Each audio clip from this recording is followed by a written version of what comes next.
Hello student আজি আমি তোমালোকৰ লগত আলোচনা কৰিবলৈ আহিছোঁ সোশিয়াল সায়েন্সৰ মোস্ট ইম্পৰ্টেণ্ট কোৱেশ্চন আৰু সোশিয়াল সায়েন্সত মানে কেনেকৈ তোমালোকে ভাল মাৰ্ক কেৰি কৰিবা তাৰ এটা বিশেষ ভিডিঅ' লৈ তোমালোকৰ লগত প্ৰস্তুত হৈছোঁ। তো তোমালোকে আমাৰ ভিডিঅ'খন সম্পূৰ্ণৰূপে চাবা আৰু আমাৰ ভিডিঅ'ৰ লাষ্টত বহুত ইম্পৰ্টেণ্ট 3-4টা কোৱেশ্চন দিয়া আছে, তোমালোকে সেই 3-4টা কোৱেশ্চন ভাল কৰি চাবা।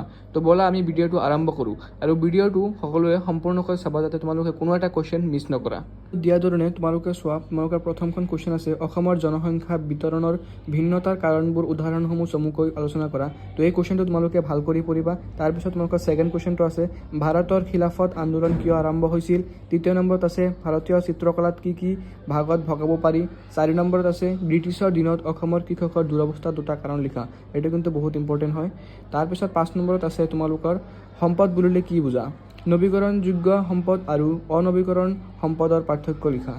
তাৰপিছত তোমালোকৰ 6 নম্বৰত আছে অসমৰ চাহ উদ্যোগৰ বিষয়ে চমুকৈ আলোচনা কৰা। এইটো কিন্তু ইম্পৰ্টেণ্ট হয় কাৰণ আমাৰ অসম চাহপাতৰ বাবে বিখ্যাত, তো এইখন আহিব পাৰে।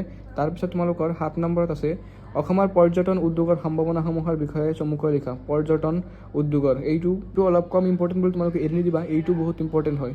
তাৰপিছত তোমালোকৰ এইকেইটাই আছে মোষ্ট ইম্পৰ্টেণ্ট কুৱেশ্যন, মানে বহুত চান্স, মানে 100% চান্স আহাৰ।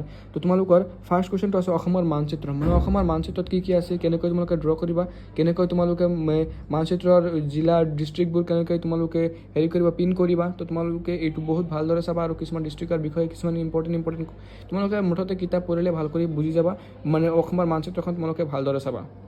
2 নম্বৰত আছে এছিয়া মহাদেশৰ প্ৰাকৃতিক বৈশিষ্ট্যসমূহ আলোচনা কৰা। আমাৰ এছিয়া মহাদেশৰ যিবিলাক প্ৰাকৃতিক বৈশিষ্ট্যসমূহ আছে এইটো কিন্তু 5 মাৰ্কৰ কুৱেশ্যন হ'ব, এইটোও কিন্তু বহুত ইম্পৰ্টেণ্ট কুৱেশ্যন হয়। তো তোমালোকে এই কুৱেশ্যনটো ভালকৈ চাবা। তাৰপিছত তোমালোকৰ 3 নম্বৰত আছে সংসদীয় গণতন্ত্ৰ কি। ভাৰতীয় সংসদীয় গণতন্ত্ৰৰ যিকোনো 2টা বৈশিষ্ট্য লিখা। সংসদীয় গণতন্ত্ৰ কি আৰু ইয়াৰ 2টা বৈশিষ্ট্য তোমালোকক লিখিব দিছে। এই কুৱেশ্যনটো বহুত ইম্পৰ্টেণ্ট কুৱেশ্যন হয়, তোমালোকে এই কুৱেশ্যনটো বহুত ভালদৰে চাবা। এইকেইটা আছিল তোমালোকৰ আজি ছ'চিয়েল ছায়েন্সৰ কাৰণে মোষ্ট ইম্পৰ্টেণ্ট কুৱেশ্যন। তোমালোকে এই কুৱেশ্যনবোৰ ভালদৰে প্ৰেক্টিছ কৰি যাবা আৰু তোমালোকে আমাৰ চেনেলখনত যদি নতুন আহিছা কোনোবাই চেনেলখন ছাবস্ক্ৰাইব কৰি দিবা আৰু কাষত থকা বেল আইকনখন প্ৰেছ কৰি দিবা।